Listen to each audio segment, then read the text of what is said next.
Yakobus pasal 2, hari Rabu tanggal 8 Juli 2026. Jangan memandang muka. Saudara-saudaraku, sebagai orang yang beriman kepada Yesus Kristus Tuhan kita yang mulia, janganlah iman itu kamu amalkan dengan memandang muka. Sebab, jika ada seorang masuk ke dalam kumpulanmu dengan memakai cincin emas dan pakaian indah, dan datang juga seorang miskin ke situ dengan memakai pakaian buruk, dan kamu menghormati orang yang berpakaian indah itu dan berkata kepadanya, "Silakan Tuan duduk di tempat yang baik ini." Sedang kepada orang yang miskin itu kamu berkata, "Berdirilah di sana," atau "Duduklah di lantai ini dekat tumpuan kakiku." Bukankah kamu telah membuat pembedaan di dalam hatimu dan bertindak sebagai hakim dengan pikiran yang jahat? Ayat 1-4 ini dijelaskan bagaimana contoh memandang muka, karena judulnya jangan memandang muka. Nah, ini sebagai orang-orang yang beriman, kalau mengatakan dirinya orang beriman, kan biasanya orang percaya, orang Kristen bilang, "Saya orang beriman." Nah, kalau kita sebagai orang beriman kepada Yesus Kristus dikatakan janganlah artinya tidak berbuat hal demikian, yaitu janganlah iman itu kamu amalkan dengan memandang muka. Iman diamalkan, dipraktekkan. Sudah baik kepada orang, tapi jangan pilih-pilih, jangan pandang muka. Nah, langsung dikasih contoh yang paling sering terjadi di dalam masyarakat, bahwa kalau ada di dalam satu kumpulan, sudah kumpul-kumpul nih orang, ada orang baru yang masuk. Ya masuk buka pintu, tangannya semua penuh cincin emas, kalungnya besar-besar. Nah, di sini dikatakan bajunya indah dan datang, mungkin setiap orang langsung, "Mari Bu, mari Bu." Kalau ini perempuan kan kalau pakai kalung, "Mari Bu," langsung dikasih tempat baik. Masuk dari belakang ada orang berpakaian yang sederhana, bahkan di sini dikatakan buruk. Pakaiannya nggak seindah perempuan yang baru saja masuk. Nah, kita bisa lihat perbedaan dari orang-orang seperti tidak melihat orang itu. Bahkan tidak dipersilahkan duduk di tempat seperti yang perempuan yang baru lewat tadi. Dan dikatakan duduk, bahkan disuruh duduk di lantai, nggak dikasih tempat. Atau bahkan tidak disalami. Bisa ini yang terjadi di dalam kumpulan-kumpulan orang. Kalau ada orang-orang yang kelihatan kaya, orang akan memberikan penghargaan lebih. Tetapi kalau orang yang biasa-biasa, bahkan tidak disalami atau tidak dipersilahkan duduk. Nah, seperti ini yang diajarkan oleh Yakobus, bagaimana saat kita mau mempraktekkan iman kita, jangan mempraktekkannya dengan memandang muka. Salamin semua orang, senyumin semua orang. Jangan cuma orang-orang kaya yang disalam, jangan cuma orang-orang cantik yang bagus pakaiannya yang disuruh duduk di tempat di kursi yang baik. Nah, perbedaan kalau kita lihat ya, perbedaan biasanya memang kan kalau di pesta-pesta sudah ada tempat khusus untuk para pejabat, itu beda. Para pejabat memang sudah disiapkan kursi-kursi tertentu. Tetapi maksudnya di sini memandang muka adalah tidak ada istilah pejabat saat kita berkumpul di satu perkumpulan. Tetapi jangan memandang, wah orang ini di tengah masyarakat dia orang kaya. Dia banyak nyumbang, makanya lebih diperhatikan. Tetapi yang tidak nyumbang kasihan karena dia tidak cukup, pakaiannya sederhana, tetaplah perhatikan dia. Ini yang diajarkan bagaimana tidak memandang muka.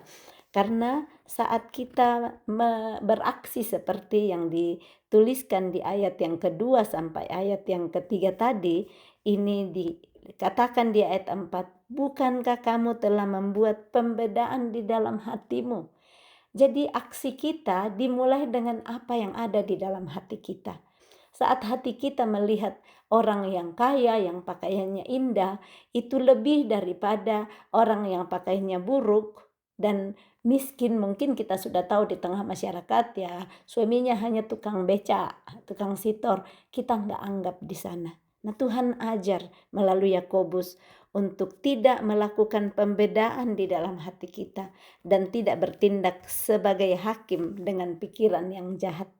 Ternyata membeda-bedakan orang itu dituliskan oleh Yakobus. Saat kita bedakan di dalam hati, kita bertindak sebagai hakim dengan pikiran yang jahat. Jadi bukan hanya mencuri, membunuh dikatakan kita punya pikiran yang jahat dan melakukan aksi yang jahat, tetapi saat kita membeda-bedakan orang dan memandang muka. Kiranya firman Tuhan ini membaca kita masing-masing, membaca diri saya sendiri untuk terus memperbaiki diri. Kalau masih ada bagian-bagian itu yang memandang muka, terus kita perbaiki. Gunanya firman kita baca dan dengar supaya karakter kita yang lama yang membedakan orang, yang memandang muka segera diperbaiki. Karena Tuhan rindu kita semakin serupa dengan Kristus melalui baca firman, dan di sana nantinya firman akan nolong kita supaya tidak memandang muka dan kita menyamaratakan orang, tidak melihat dari kasta, tidak melihat dari kekayaan, tidak melihat dari keindahan pakaiannya, tetapi melihat seperti manusia, seperti sesama yang Tuhan ciptakan indah dan mulia. Ayat 5. Dengarkanlah hai saudara-saudara yang kukasihi, bukankah Allah memilih orang-orang yang dianggap miskin oleh dunia ini untuk menjadi kaya dalam iman dan menjadi ahli waris kerajaan yang telah dijanjikannya kepada barang siapa yang mengasihi Dia? Tetapi kamu telah menghinakan orang-orang miskin. Bukankah justru orang-orang kaya yang menindas kamu dan yang menyeret kamu ke pengadilan? Bukankah mereka yang menghujat nama yang mulia yang olehnya kamu menjadi milik Allah?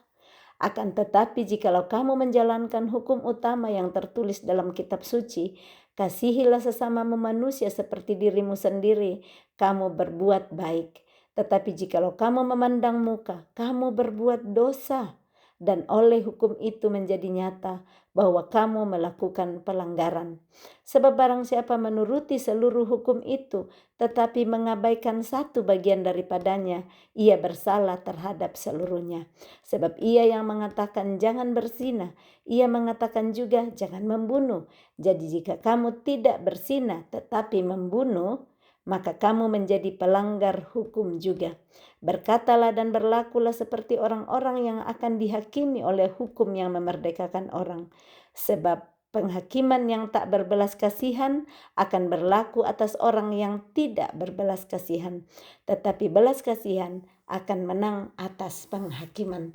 Ayat 5 ini mengatakan tadi bahwa bukankah Allah memilih orang-orang yang dianggap miskin oleh dunia ini untuk menjadi kaya dalam iman dan menjadi ahli waris kerajaan yang telah dijanjikannya kepada barang siapa yang mengasihi Dia?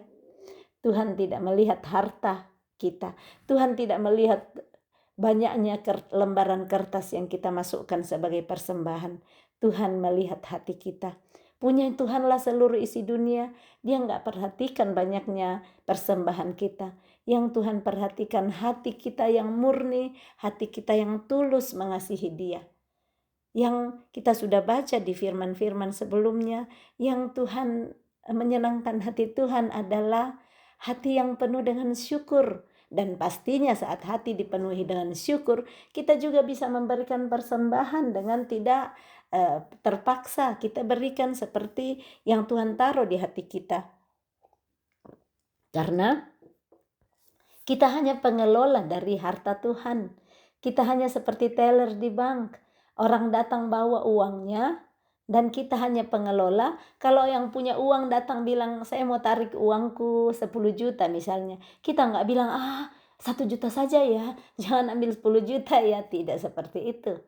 Kalau kita pergi ke bank masukkan uang, orang di bank, pekerja bank, saat kita minta kembali seperti yang kita mau, dengan tulus dan rela akan diberi. Nah, seperti itulah kita sebagai pengelola harta Tuhan.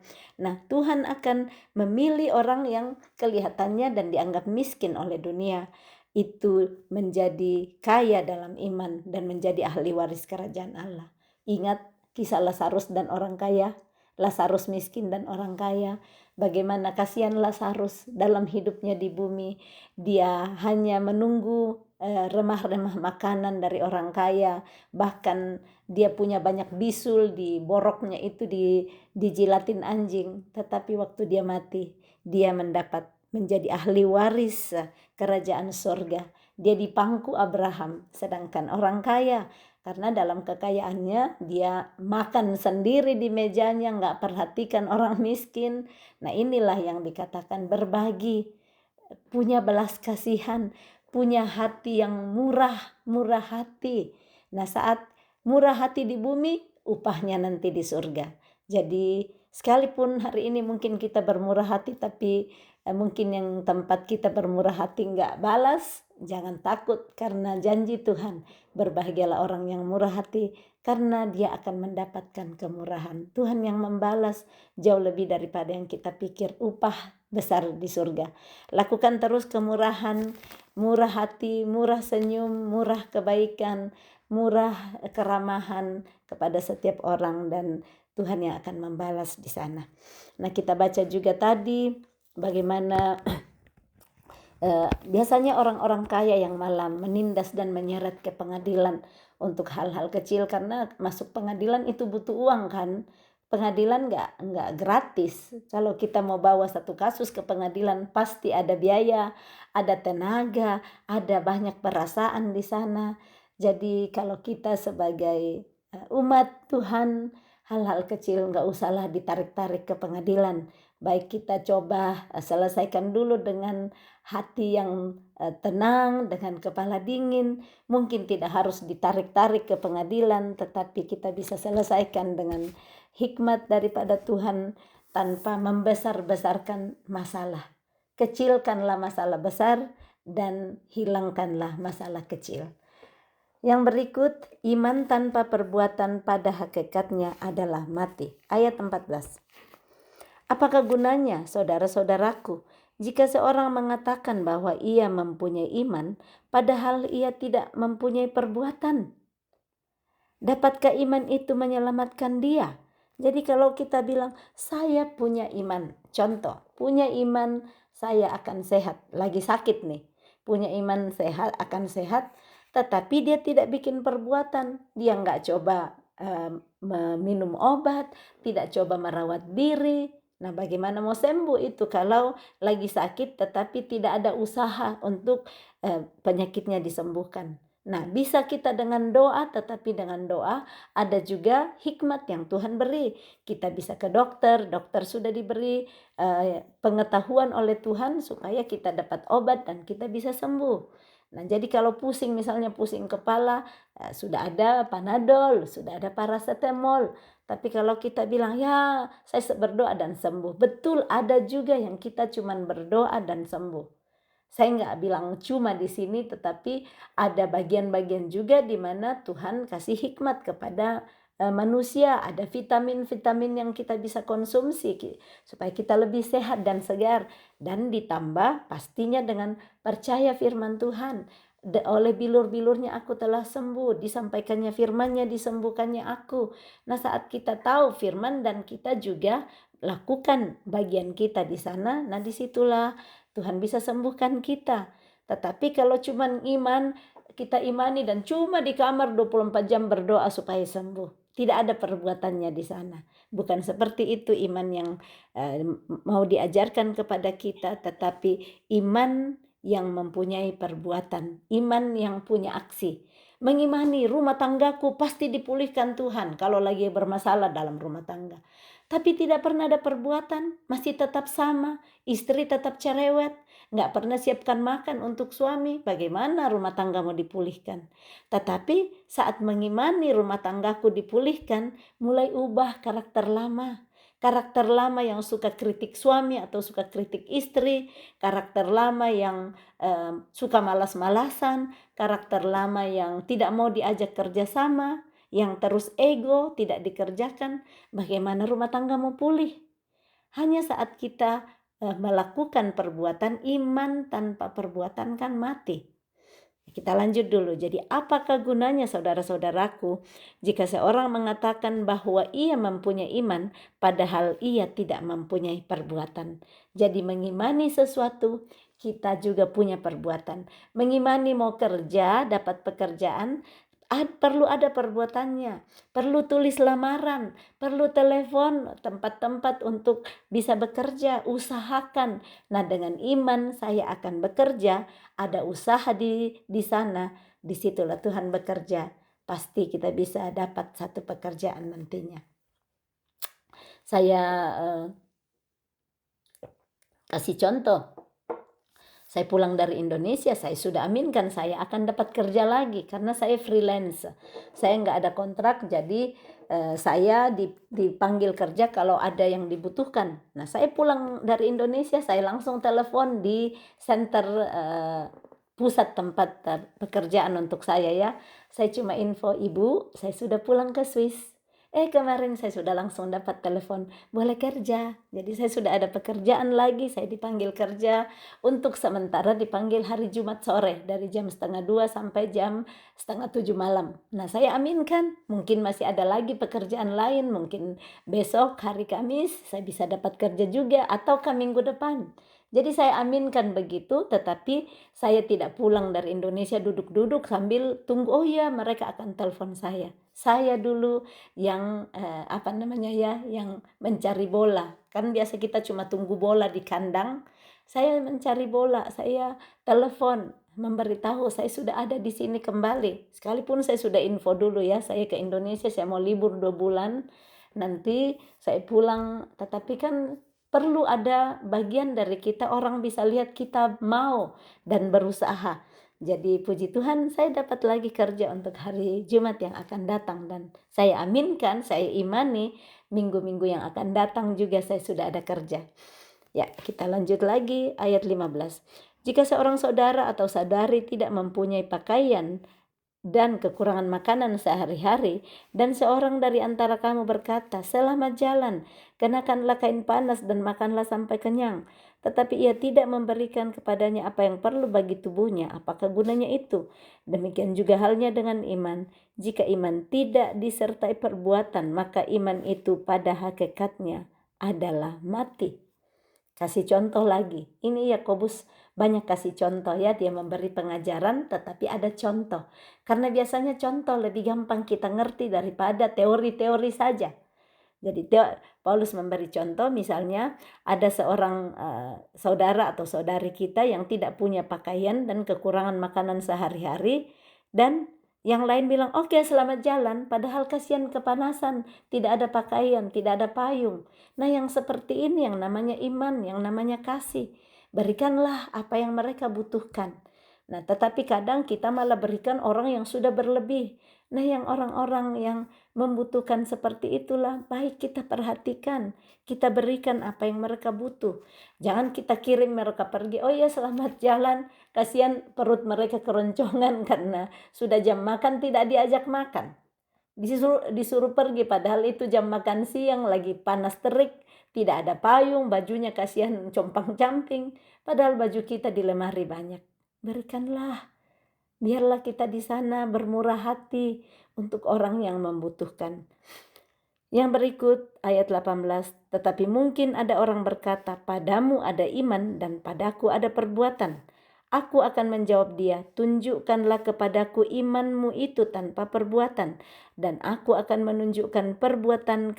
menunjukkan kepadamu imanku dari perbuatan-perbuatanku. Engkau percaya bahwa hanya ada satu Allah saja, itu baik. Tetapi setan-setan pun juga percaya akan hal itu dan mereka gemetar. Jadi dibilang di sini mungkin ada orang berkata, padaku ada iman dan padamu ada perbuatan. Atau dikatakan padamu ada iman, padaku ada perbuatan. Tetapi iman itu perlu ditunjukkan dengan perbuatan. Tunjukkanlah kepadaku imanmu tanpa perbuatan. Nah, contoh seperti itu ya. Tunjukkan padaku imanmu tanpa perbuatan. Mengamini tadi dapat kerja. Tapi cuma duduk-duduk tidak bikin perbuatan, tidak bikin aksi. Nah, bagaimana iman bisa bekerja? Atau yang satu bilang, aku akan menunjukkan imanku kepadamu dari perbuatan-perbuatanku. Jadi iman bisa ditunjukkan lewat perbuatan. Mungkin kita nggak bilang saya punya iman, tetapi dari perbuatan kita itulah iman yang kita lakukan. Yang kita mengimani akan dapat pekerjaan, kita lakukan terus perbuatan-perbuatan, tulis surat lamaran, tanya-tanya ke orang ada tempat kerja nggak di tempat kerjamu. Itulah perbuatan yang diimani bahwa lewat perbuatan ada iman kita di sana. Tetapi bisa juga orang bilang saya imani tetapi tidak ada perbuatannya. Nah, ini yang kita pelajari bahwa benar-benar iman itu bisa ditunjukkan melalui perbuatan-perbuatan kita. Iman tanpa perbuatan pada hakikatnya adalah mati. Mati artinya tidak akan ada hasil dari iman kita saat tidak dibarengi dengan perbuatan. Ayat 20, hai manusia yang bebal, maukah engkau mengakui sekarang bahwa iman tanpa perbuatan adalah iman yang kosong? Hari ini kita belajar iman yang kosong. Sudah tidak kosongkah iman kita sebelumnya? Apakah selama ini iman kita sudah penuh? Jadi kosong lawannya penuh ya. Apakah iman kita sudah penuh bahwa kita mengimani di dalam hidup kita? Pasti kita semua mengimani banyak hal dalam hidup kita. Tetapi mari kita semakin melakukan firman ini bahwa iman tanpa perbuatan adalah iman yang kosong. Iman yang tidak disertai perbuatan, iman itu adalah mati. Supaya apa yang kita imani, kita sudah baca apa definisi daripada iman menurut Ibrani 11 ayat 1. Iman adalah dasar dari segala sesuatu yang kita harapkan dan bukti dari segala sesuatu yang belum kita lihat. Jadi kita berharap punya pekerjaan. Tetapi saat kita imani itu punya pekerjaan tetapi tidak ada pekerjaan yang mengikuti, tidak ada usaha yang mengikuti, buktinya tidak akan kita lihat. Kalau kita cuma duduk-duduk doang, bermalas-malasan dan bilang, saya mengimani akan kerja. Siapa yang mau terima kita kalau tidak ada orang tidak tahu bahwa kita cari kerja. Tapi saat kita berusaha, kita cari di mana bisa mendapat pekerjaan. Nah, disitulah kita akan lihat bukti dari segala sesuatu yang belum kita lihat. Nantinya akan ada buktinya, kita ditelepon atau kita dipanggil untuk datang menghadap, datang wawancara, dan mungkin di sana kita bisa dapat pekerjaan. Jadi hari ini mari kita dibaca oleh firman, apakah selama ini imanku adalah iman yang kosong atau iman yang sudah dipenuhi dengan perbuatan-perbuatan sesuai dengan apa yang saya imani nantinya. Orang yang mau mempunyai harapan bisa membaca tulis, contoh yang baca tulis, tapi cuma imani berdoa siang dan malam, saya akan bisa baca tulis, baca tulis, baca tulis. Tapi tidak pernah belajar mengusahakan, tidak pernah belajar menulis A, B, C, D, tidak pernah belajar menulis kalimat, tidak akan pernah terjadi dalam hidup. Mungkin ada 1-2 mujizat yang terjadi, tetapi iman yang tidak dibarengi dengan usaha dan perbuatan, itu adalah iman yang kosong. Ayat 21, bukankah Abraham, bapa kita, dibenarkan karena perbuatan-perbuatannya ketika ia mempersembahkan Ishak anaknya di atas mezbah? Abraham dibenarkan karena perbuatannya. Dia imani bahwa anakku Ishak yang sudah dijanjikan Tuhan puluhan tahun, 25 tahun baru dapat, sekarang kok diminta Tuhan lagi, dia imani. Dan karena imannya itu, Abraham berani untuk membawa Ishak ke Gunung Moria, mengikat Ishak, ditaruh di atas tempat pembakaran, siap untuk ditustikam dengan pisau. Di sana imannya. Dan Tuhan melihat bahwa perbuatan Abraham untuk mempersembahkan Ishak anaknya di atas mezbah, itu adalah iman yang percaya bahwa Allah yang dia sembah, yang dia percaya, pasti akan memperhatikan dan menolong dia di dalam mempersembahkan apa yang Tuhan minta kepada dia. Dan benar Tuhan berkata, stop Abraham, jangan lanjutkan itu. Aku sudah punya lembu yang tanduknya tersangkut di semak-semak belukar. Demikianlah Tuhan rindu kita mengimani sesuatu, tetapi ada perbuatan-perbuatan di sana. Tuhan membenarkan kita karena iman yang disertai dengan perbuatan. Dan contoh sudah ada, Abraham. Yang berikut ayat 22, kamu lihat bahwa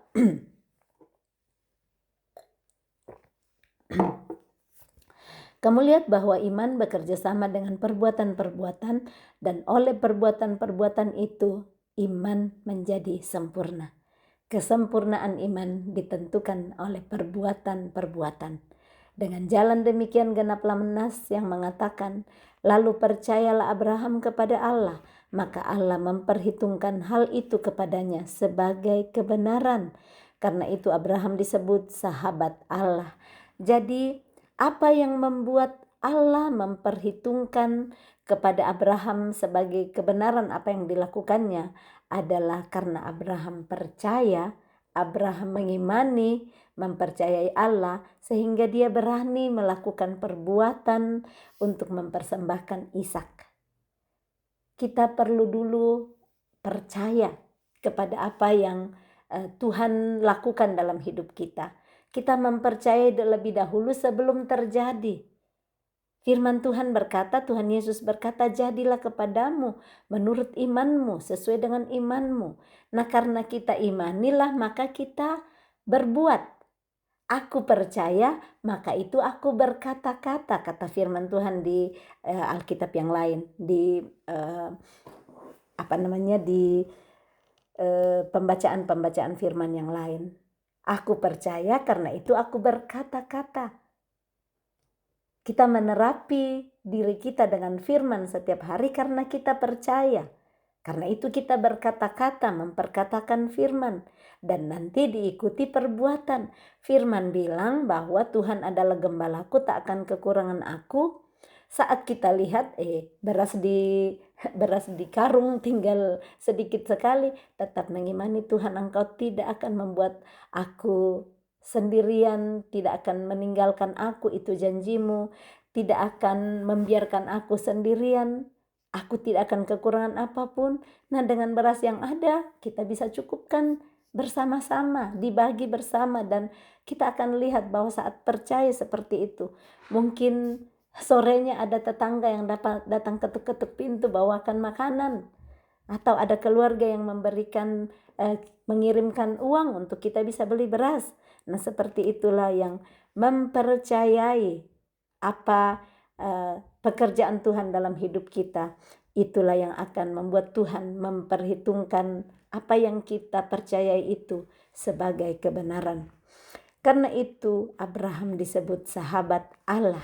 Ternyata untuk bisa dipercaya oleh Tuhan menjadi sahabatnya dan disebut sahabat Allah, yang perlu kita lakukan adalah mempercayai Dia, dan dalam percaya itu kita melakukan aksi, kita melakukan perbuatan-perbuatan, maka di sanalah Tuhan akan menyebut kita sahabatnya, sahabat Allah. Saat kita percaya kepada Dia dan mengikuti perintahnya, Abraham percaya dan mengikuti apa yang Tuhan minta dari dia. Serahkan anakmu yang tunggal yang kau kasihi itu. Biasanya kalau sesuatu kita sayang-sayang, kita nggak mau berikan kepada orang lain ya. Saya itu kalau ada yang saya sangat suka, saya nggak akan kasih orang.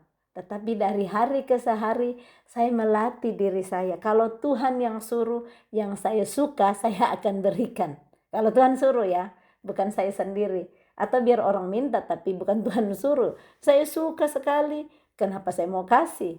Nah, kurang lebih seperti itu. Tapi saat Tuhan seperti Abraham, dia mencobai di sana. Bagaimana kasihnya Abraham kepada dia. Dimintalah hal yang paling dia kasihi, yang dia sangat hargai dalam hidupnya, yaitu Ishak anaknya. Dan terbukti bahwa ada perbuatan Abraham di sana. Dia tidak cuma berkata, aku percaya Engkau Tuhan, aku mengasihi Engkau. Dia membuktikan dengan memberikan Ishak. Dia bawa Ishak sampai di atas meja mesbah untuk dipersembahkan kepada Tuhan. maka dia disebut sahabat Allah. Ayat 24, jadi kamu lihat bahwa manusia dibenarkan karena perbuatan-perbuatannya dan bukan hanya karena iman. Kita dibenarkan karena perbuatan-perbuatan kita dan bukan hanya karena iman. Maksudnya di sini kita berbuat sesuatu karena kita imani.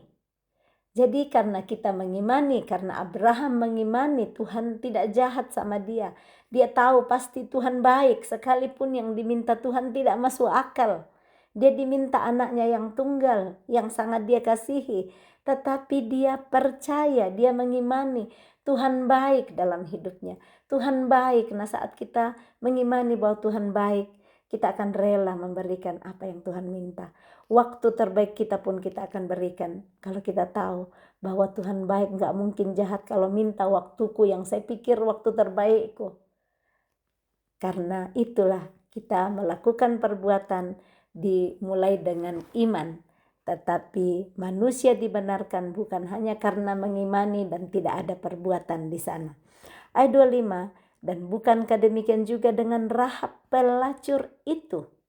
Dibenarkan karena perbuatan-perbuatannya ketika ia menyembunyikan orang-orang yang disuruh itu di dalam rumahnya, lalu menolong mereka lolos melalui jalan yang lain. Rahab setiap kali ditulis di Alkitab dikasih koma pelacur itu. Ini bukan sembarang ditulis untuk mengatakan Tuhan tidak pandang muka seperti di perikop sebelumnya. Jangan memandang muka. Tuhan tidak pandang muka. Rahab si pelacur itu, namanya pelacur, sangat jelek image-nya di depan orang lain, di tengah masyarakat. Tetapi bagaimana Tuhan memperhitungkan imannya. Karena dia mengimani, dia dengar tentang orang Israel. Dia dengar tentang Tuhannya orang Israel yang sanggup menolong orang Israel untuk keluar dari Mesir, yang menolong orang Israel dilepaskan dari orang-orang Mesir yang mengejar, dibukakan laut Teberau menjadi kering, dibukakan batu gunung keluar air. Bahkan nantinya di sana diberikan makan burung puyuh, diberikan makan manna, dan dia dengar. Jadi dia nggak saksikan langsung. Rahab si pelacur ini tidak saksikan langsung, tetapi telinganya mendengar. Nah, hari ini mungkin ada hal yang kita tidak lihat, tetapi kita dengar. Firman Tuhan mengatakan iman timbul dari pendengaran, pendengaran akan firman Kristus. Nah, mari kita rendah hati, terbuka saat ada firman yang kita dengar sekalipun kita tidak lihat. Tuhan berkata, berbahagialah orang yang percaya sekalipun tidak melihat. Nah, saat itulah Rahab yang tidak melihat secara langsung, tapi dia bangkitkan imannya karena dia mendengar kisah Tuhannya orang Israel. Dia berani untuk menyembunyikan orang-orang, 2 orang yang dikirim oleh Yosua untuk mengintai. Dan salah satu dari orang-orang itu adalah Salmon. Dan Salmon itu nantinya menjadi suami daripada Rahab. Semua ada kisahnya, kita bisa lihat di Matius 1 tentang keturunan, bukan keturunan ya, generasi Tuhan Yesus, silsilah Yesus Kristus. Di situ ada nama daripada Rahab yang menjadi salah satu nenek moyang daripada Tuhan Yesus. Nah, jadi mari jangan lihat diri kita hari ini, mungkin kelihatannya kita sudah ada cap yang negatif dari masyarakat, sudah ada label seperti Rahab dilabelin pelacur. Mungkin ada hal-hal karena perbuatan-perbuatan kita di masa lalu, kesalahan-kesalahan kita di masa lalu. Hari ini firman Tuhan datang mencari kita, mencari untuk jangan lihat masa lalumu, tetapi dari masa lalu yang hancur seperti Rahab, Tuhan sanggup untuk angkat, Tuhan sanggup untuk pulihkan, Tuhan sanggup sembuhkan. Nantinya saat ada iman yang bangkit mendengar firman, kita lakukan firman itu, dan lihatlah bagaimana Rahab si pelacur itu, dia dibenarkan karena imannya sehingga dia menyembunyikan orang-orang Israel yang datang untuk mengintai dan membuat mereka lolos sehingga melalui hidup Rahab. Siapapun juga yang masuk di dalam rumah Rahab saat bangsa Israel mengalahkan Yeriko saat itu, semuanya diselamatkan. Satu orang bertobat dalam satu rumah, seisi rumah, bahkan tetangga-tetangganya, kenalan-kenalannya pun menjadi selamat. Saat mereka masuk dan mau dengar kepada Rahab, yuk masuk dalam rumahku. Sudah ada janji bahwa mereka tidak akan mengapa-ngapakan kita, yang penting kalian ada dalam rumahku. Nah seperti itu, saat teman-temannya, saat keluarganya, mama papanya percaya juga kepada Rahab, mengimani, mereka ikut masuk dalam rumah Rahab. Kalau mereka nggak mau dengar, ya mereka akan musnah semua. Karena tidak ada janji untuk orang di luar rumah Rahab yang akan selamat.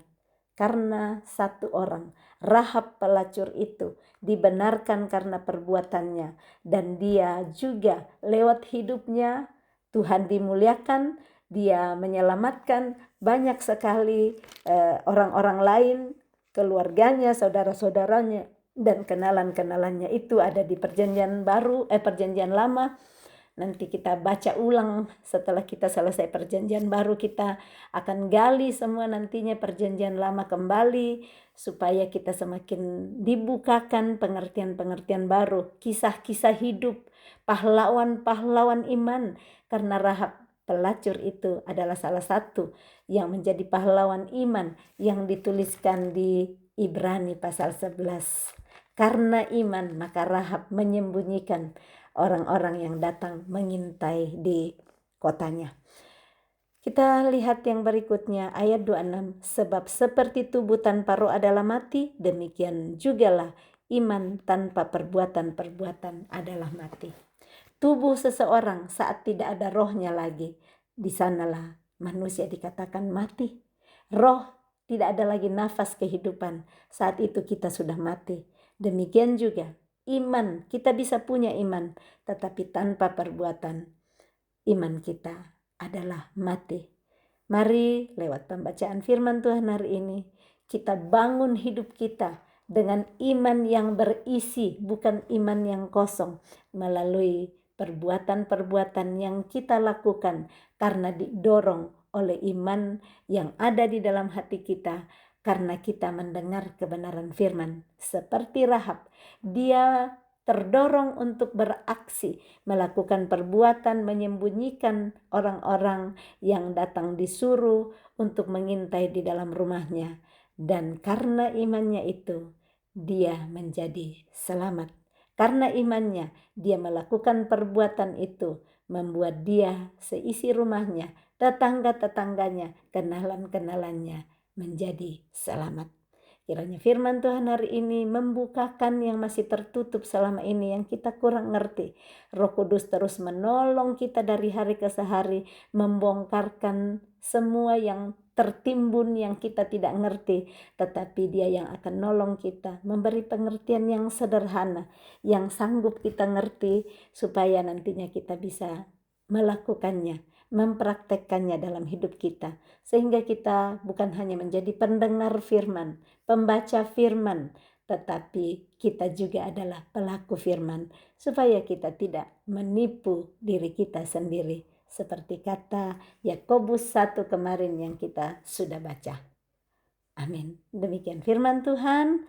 Kiranya kasih karunia Allah yang melampaui segala akal dan pikiran memelihara hati dan pikiran kita sepanjang hari ini. Salam kasih, Tuhan Yesus memberkati. Shalom.